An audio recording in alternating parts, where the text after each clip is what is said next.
It's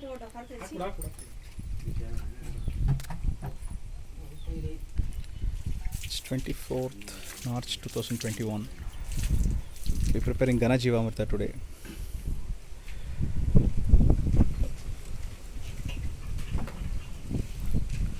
So to start off the preparation, we need to take 100 kgs of desi cow dung as dry as possible and then spread it in a shade like this. And then add 5 liters of desi cow urine, which we just did.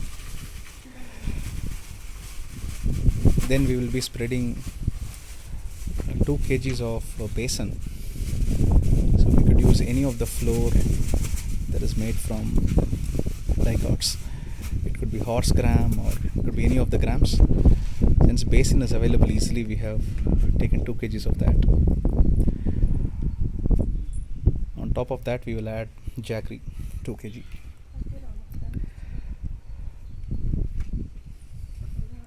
So right now the jaggery that I'm using is not black jaggery. We did not get. Ideally, if we get proper jaggery balls which are fully black, it just means there are not much chemicals in it. That is preferred. If that is not available, we can take sugarcane juice or even jaggery powder that is available in the shops.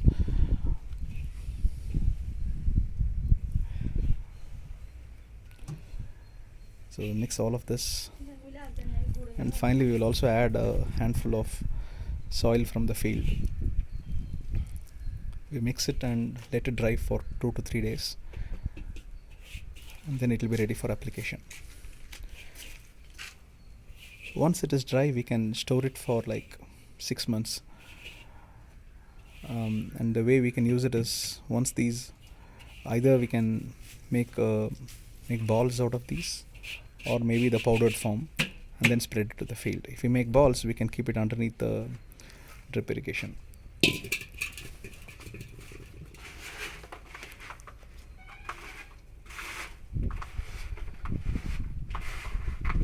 So this is jaggery.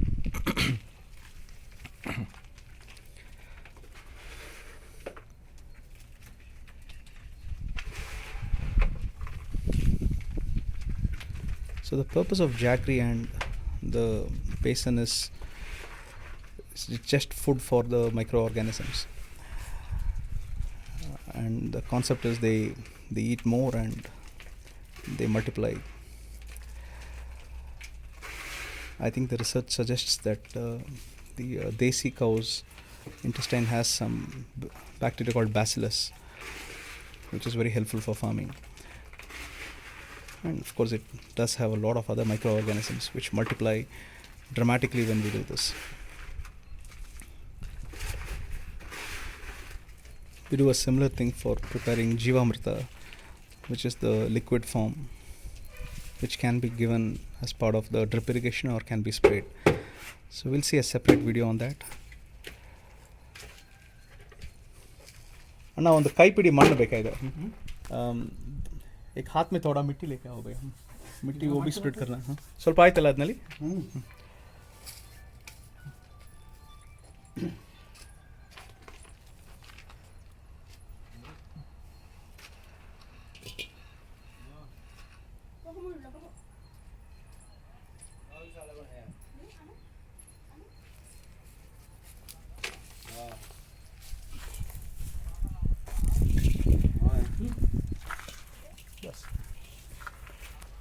We're now adding a handful of soil which we have taken from the field. Well, again, the idea is there's microorganisms in the field which will be expected to multiply in this process.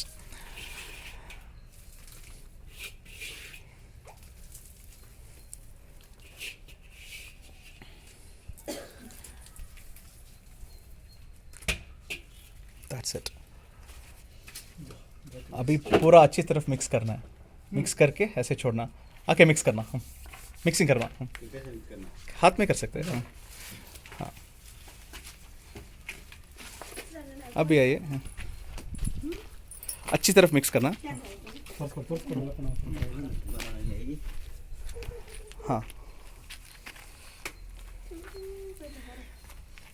so they have to mix it properly. So once again, it has 100 kg of desi cow dung, 5 liters of desi cow urine, and then 2 kgs of besan, which is kadle hittu, and then 2 kg of jaggery, then 1 handful of soil. We mix it, keep it for 2 to 3 days. Ghana Jeevamrutha should be ready for application.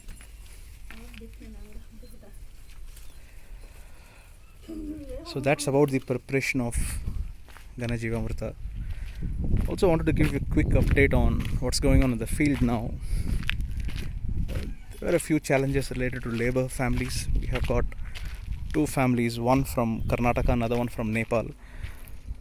So as always, there are a few regionalistic conflicts here and there, but generally we have been managing it so far okay. But apart from that, there are no major issues. Things have been quite smooth, I would say. So we have done this part of the field with all the drip irrigation tapes. We did face a couple of issues while laying these pipes. One, there was a lot of blockage, mostly sand and soil blocks.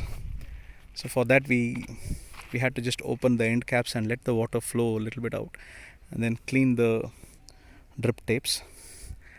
That way the blockages have got dissolved, or it came out, and then the holes have also started functioning the way it was supposed to.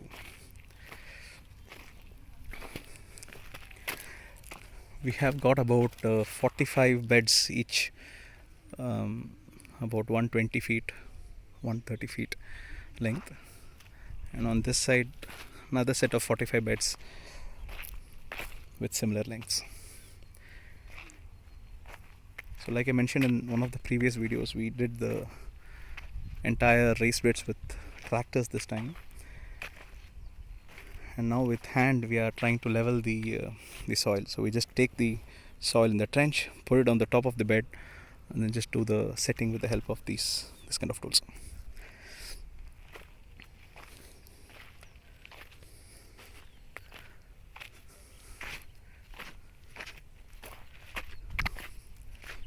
So as a next step, once all the drip irrigation testing is done, we are planning to start the cultivation.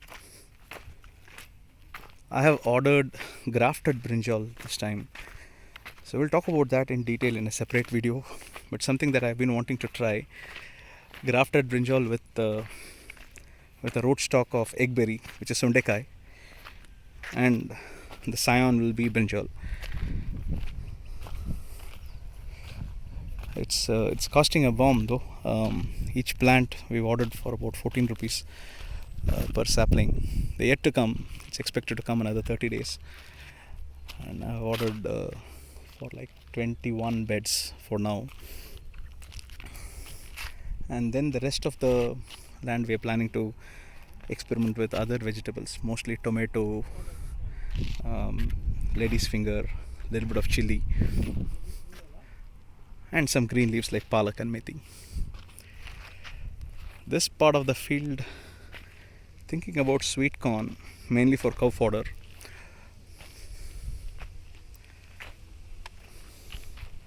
So last time we did sweet corn at the previous farm, Gattahalli. It was amazing. We really loved the taste of the sweet corn, which is organically grown. It is amazing. It's really unbelievable. So really tempted to try it. Only problem is it'll take at least 90 to 120 days for harvest. But it's also good fodder.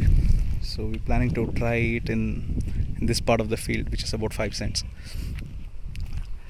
And coming back to the Co4 and Super Napier, it's about 3 weeks now since we sowed these saplings. The stems. And as you see here, all of the Super Napiers have started coming very well. The growth on the Co4 is a bit slow relative to Super Napier. I was initially told it will take about 3 weeks for the germination to start, and that is actually true though. Out of the 200 odd that we planted, I do see the sprouts coming out. Like 10-15 of them have already started, so I'm hoping that in the next week or two every single one of them will come.